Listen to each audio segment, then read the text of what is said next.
especially delighted today to have Valerie Hudson. Valerie is the George H.W. Bush Chair and Director of Women, Peace, and Security at the Bush School of Government and Public Service at Texas A&M University. She has written a number of books and articles, including 2 critically acclaimed books, Sex and World Peace, particularly provocative title, and Bare Branches. And she's also the creator of an incredible program that we will talk about today called the Woman Stats Project. Valerie, welcome. We're so delighted to have you here in Washington this week. I'm very happy to be here. Thank you for inviting me. My pleasure. And a big thank you to our friends at runningstart.org who are hosting us today for this conversation. Really appreciate their hospitality. So, Valerie, women and national security. It's an interesting pairing. How did this come about? Tell us a little bit about your work. Well, I've got to tell you, when I was in graduate school back in the last century, I did an entire doctoral program in security studies, and you would have never known from that coursework that there were women on the planet Earth. It really wasn't until the turn of the century, and especially I think with UN Security Council Resolution 1325, that people began to say, there is a linkage between what's going on with women and national security. And I think the literature has really grown since then to include many different dimensions of national security, macro-level studies, micro-level studies, and I think the policymaking community has really picked up on this. How did it come about? What was the sort of original nexus of the idea and the thought to really focus on this area? Well, I can tell you how it came about for me. As I've said, I was trained in sort of a womanless world of security studies, and proceeded merrily along my way, continuing that womanless world in my own classes. And yet there was a time I was teaching a course. It was actually not in security studies. It was actually in graduate methodology, where we were talking, we were reading examples of really great social science methodology work. And we were reading a book about peasant China.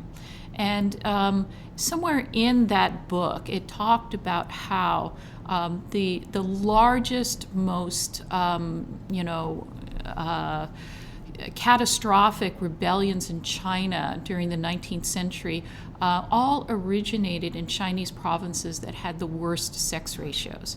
That is, far more men than women, because little girls were being subject to infanticide and differential feeding practices and so forth.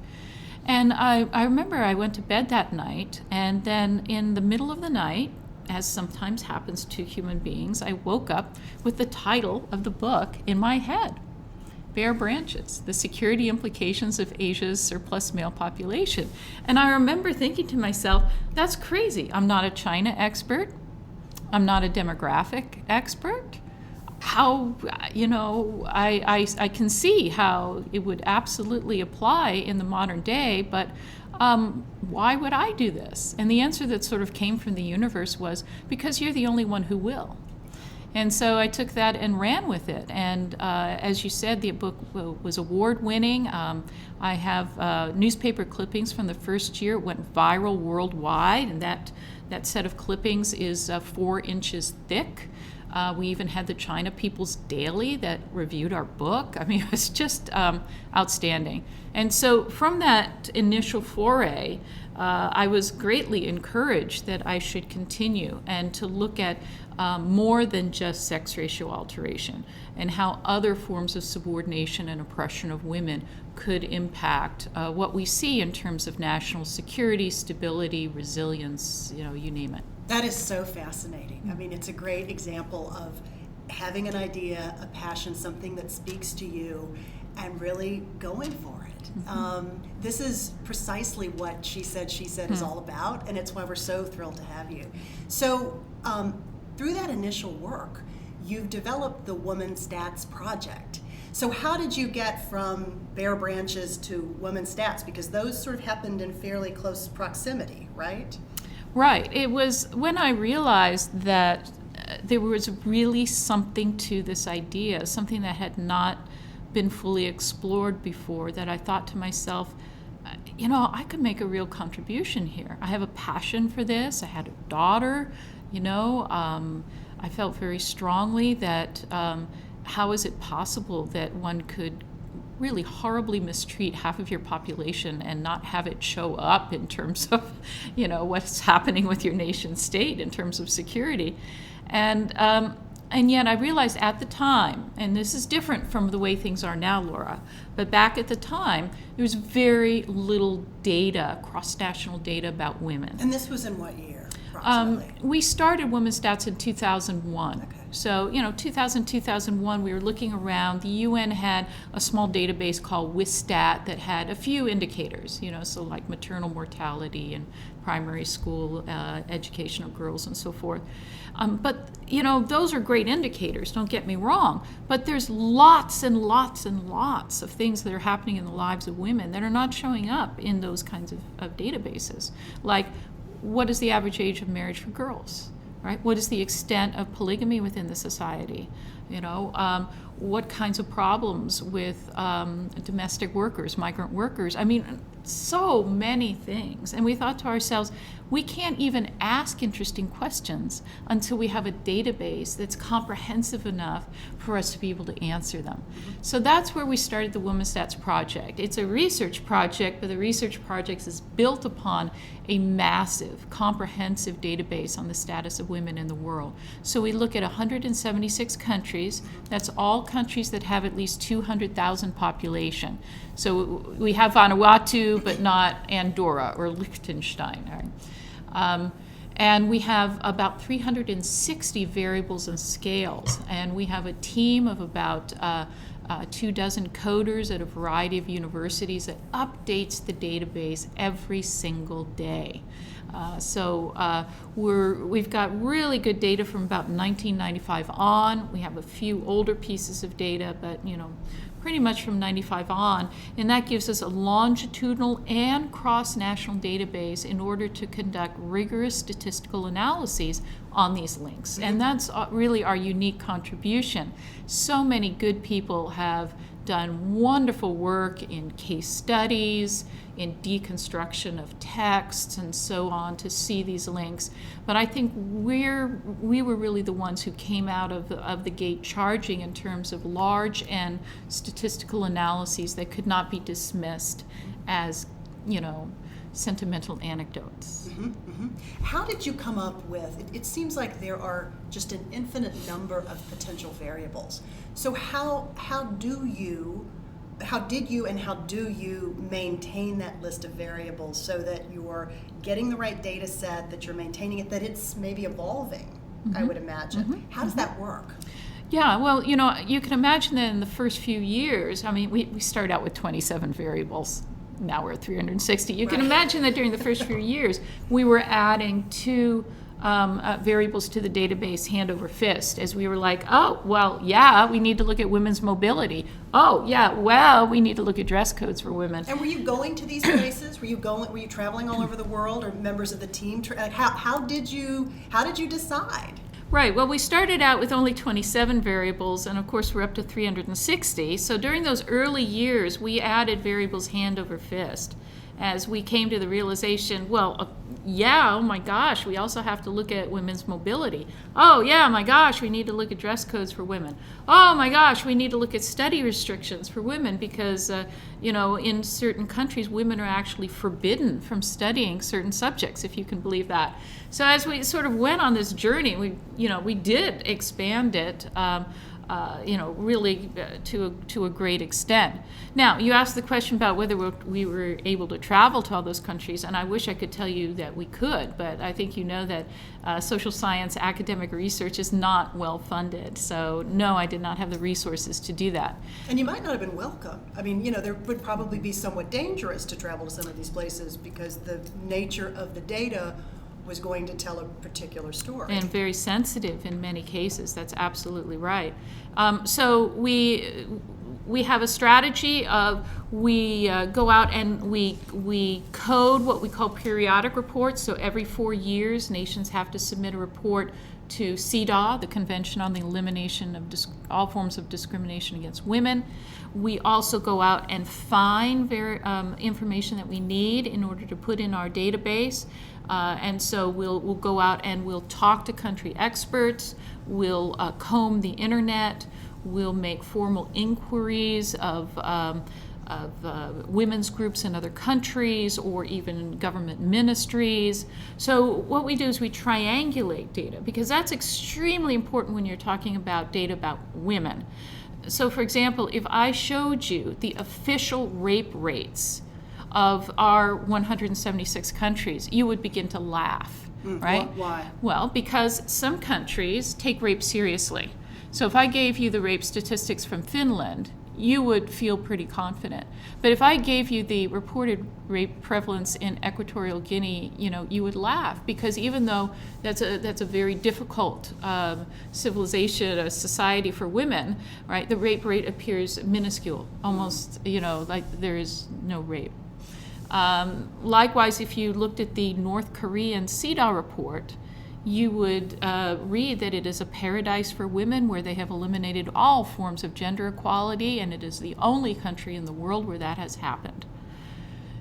Clearly, you need to triangulate data, right? And get what are called shadow CEDAWs that NGOs will do, parallel CEDAWs in which they attempt to rectify, shall we say, errors in the official CEDAW report. When you're talking about rape prevalence, you need to get estimates from those who actually cope with the problem of rape victims on the ground and so forth, so that you can offset the very poor quality of data concerning women in the world. It's absolutely fascinating. It's incredible work. So now you are, how many years in? The Women's Stats Project started six years ago? No, Women's Stats started in 2001. So we're actually on our, 17th year now. So in addition to making changes to the variables, adding variables, continuing to tweak the data collection efforts, those sorts of things, what else have you learned? Well, one of the most wonderful things is our database is such a fantastic platform for asking and answering questions that you just couldn't ask or answer before. And so, for example, we were given a Minerva Initiative grant, a 3-year grant from the U.S. Department of Defense to do intensive data collection on specific variables that we said were predictors or early warning indicators of national instability. And every single one of those indicators were indicators about women. Yeah, and just to put a finer point on that, this is the Department of Defense. The United States Department of Defense. You would, a State Department, sure, that would be, safe assumption that the State Department might be willing to fund something like that, but the Department of Defense, that's right. Fascinating. Right. Well, they consider it non-traditional security threats. So, in a sense, that's right. Remember my womanless world of my doctoral program in security studies, right? It's not traditional to look at what's going on with women when you assess the national security of a country. So even though they lumped us under non-traditional, I think our findings are so strong that I hope it's filtering into the larger Defense Department, that looking at women really tips you off to things that are going on in society that are threats, and threats to troops on the ground. So that you can really be on the cutting edge and have much better insights. It's what the military calls situational awareness. Interesting. Very interesting. So, Valerie, looking forward, right, if you had a crystal ball or a wish list, where do you hope all of this will take you in 3 years, 5 years' time? Well, I don't know where it's going to take me. I mean, I'm still churning out research. We're writing a brand new book, which we'll call The First Political Order, Sex, Governance, and National Security. More sex. More sex. I love it. That will be the culmination of this 3 years of work that we did for the Department of Defense. And I think will really make an impact on how we gauge national security. So that's continuing on. I'm also involved in lots of little projects. So, for example, my most recently published article was on how exorbitant bride price drives recruitment into terrorist and rebel groups. So expand on that a little. You Sure. said bride price. Bride price, yes.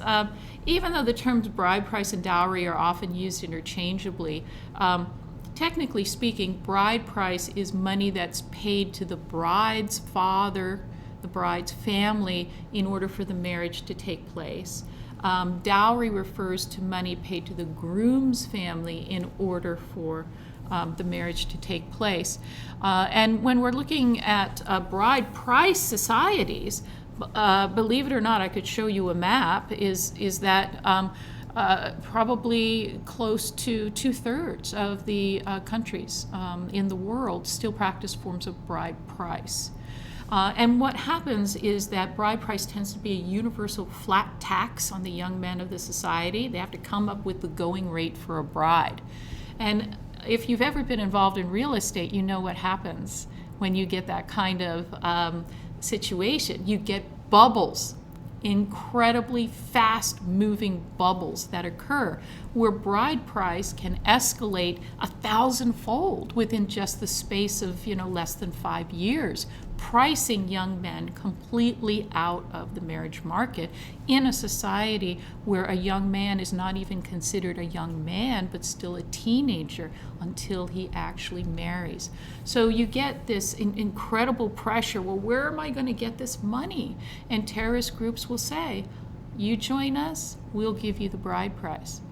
Or, like for example, northern Nigeria, you join us, we'll abduct you a bride, and we'll leave a token bride price, which would be far less than you'd have to pay, on the floor in order to legitimize that taking of that girl, right? And not just in Nigeria, but many other places as well. For example, do you remember the Mumbai massacre back in 2008? Sure. Well, you may recall that they killed every single terrorist except one. Right? There was one that was left alive, and they debriefed him heavily before they tried him and hanged him in 2009. And you can actually find the video of his interrogation, his first interrogation, on YouTube.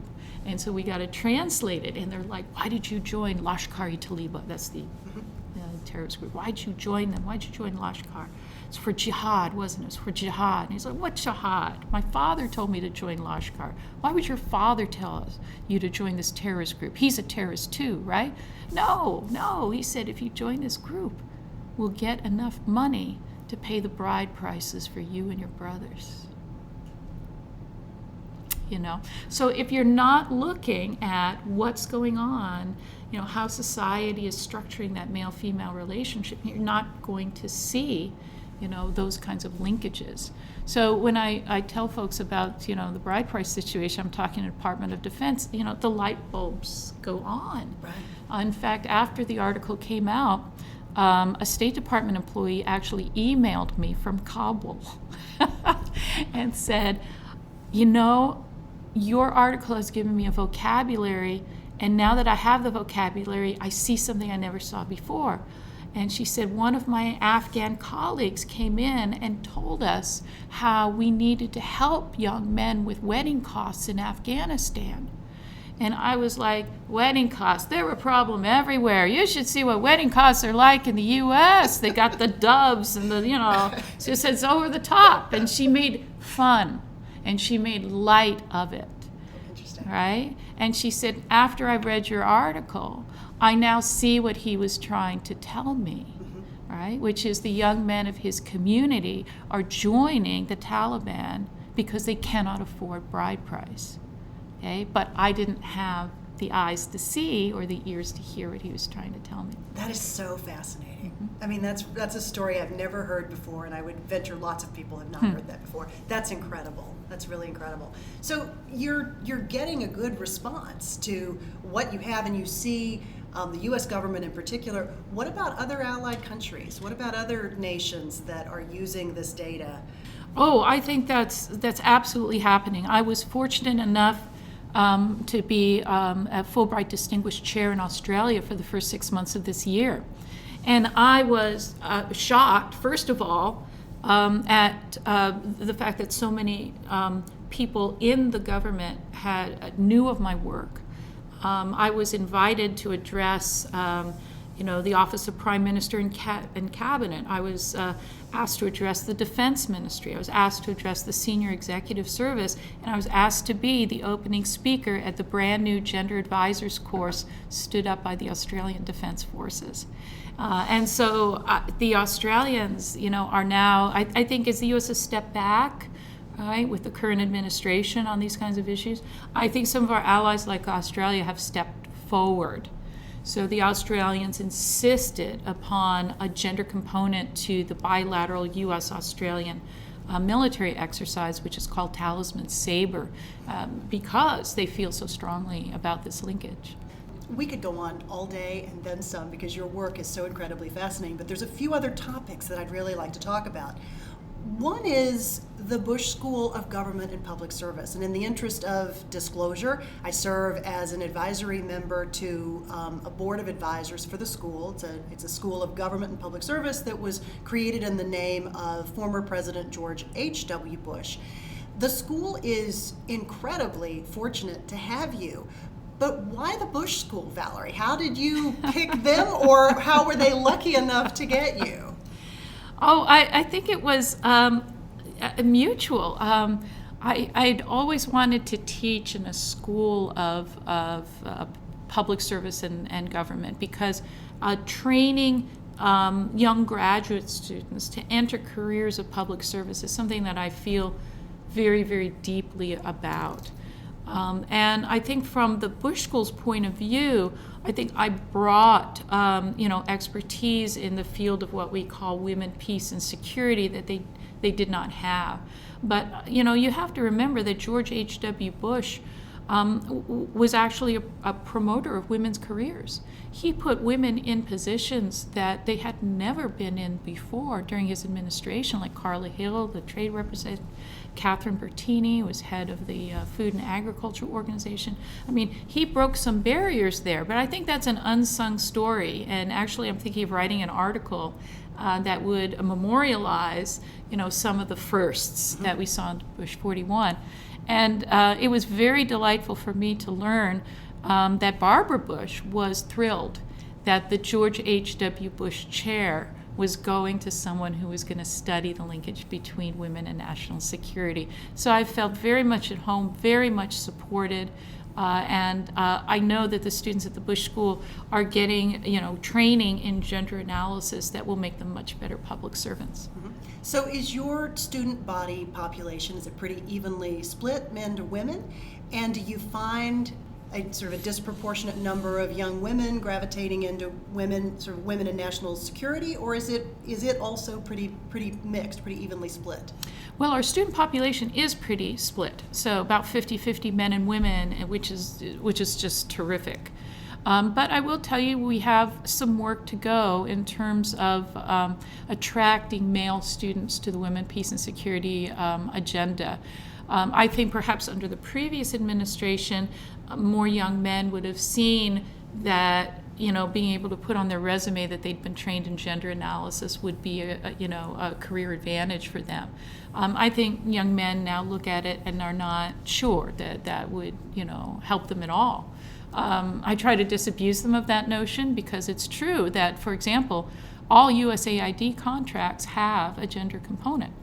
The U.S. National Action Plan on Women, Peace, and Security is now law, right? Just this past fall, it was made law. So that means that DOD, State Department, USAID, and a few other agencies will have explicit commitments for gender analysis. And that, again, it would be, I think, a career boost for them to be able to say, I could be that gender person that you need in order to, hit your obligations under the U.S. National Action Plan. So, we currently have the bulk of our students who take the Women, Peace, and Security concentration are female, but we do have a good minority of men. So, for example, this past semester, I had 2 men from Pakistan, and I had 2 American men who were in my course on women and nations. What surprises you? You know, when your students come in, I mean, are there surprises for them? Are there surprises for you? Oh, they were delightful. It was amazing. The greatest joy that I see is that after, 14 weeks of being in the Women and Nations class, my students will start saying, I never noticed this before, but I was sitting in my IR theory class and I realized I was sitting in a class that was just like the womanless world that you described from your graduate school. Or I went home for Thanksgiving, and for the first time, I understood more about the dynamics within my family. So on a policy level, academic level, even on a personal level, you see people starting to see and hear things that they had never noticed before, and they start putting two and two together, and then they start questioning, well, why does it have to be this way? Couldn't it be different? And then they start asking themselves, could I be the one who helps make the difference? And that's, boy, I got to tell you, that's the coolest feeling in the world. That's amazing. That's where I would imagine where the meaning and the fulfillment and, not every day is going to be a picnic in any job that you have, but getting that reinforcement where, the information that you're sharing and that you're teaching is illuminating these young minds, both women and men, is we touch on. And that is feminism. This word feminism that still is so elusive that Webster's named it the word of the year because so many people had Googled, what does feminism mean? That's incredible. Where are we, Valerie, in this quest to define once and for all feminism, and why is it? And you and I have already talked about this. I have the benefit of having had this conversation with you already about the fact that some folks are sort of repelled by the word. It can be politically divisive in a way that that's not really what the word means. What do you make of all this? How do we think about feminism in the year 2018? Wow, that's some question. Of course, I can only speak as an American because I think these kinds of conversations are taking place, all over the world. And I think there's so many definitions of what feminism means that I think sometimes the word has almost, been instrumental in building wedges between people who would otherwise be allies. You almost wish that we could come up with some new Dr. Seuss type word that could take the place of feminism so that people wouldn't have these immediate emotional, reactions. Do you have any suggestions? I don't know. Announce that on the podcast. I think it's a great idea. So, there's people who say that, if you're a conservative, you can't be a feminist, or if you hold this position, you can't be a feminist, or, and oh my gosh, I thought feminism was supposed to be a unifying force, but I've seen it used as a cudgel, to hurt people. And that's one of the reasons I'm really thrilled about your podcast series. I'm the George H.W. Bush Chair at the George H.W. Bush School at Texas A&M, and if you know nothing about Texas, I can assure you that this is a very conservative environment. And a very religious environment as well. The school is certainly not religious in any fashion, but the student body tends to be quite religious as well. And those are primarily religions that would be considered to be on the more conservative spectrum within American politics. But I can also tell you that these very same students have some core feminist beliefs, such as do unto women as you would do unto men. Treat women as if they are human beings. Treat women as if they can make a real contribution, that they have intellect, talent, skills, vision that are worthwhile. If you pay a man a certain rate, you should absolutely pay a woman a certain rate. My students don't have arguments about this, right? So in a sense, I think if we could go back to that, baseline core that feminism means that women are full human beings, I think we would get a lot more agreement. So I certainly do have students who've said, I realized I was a feminist and went out to lunch with my friends and sort of announced that. They were like,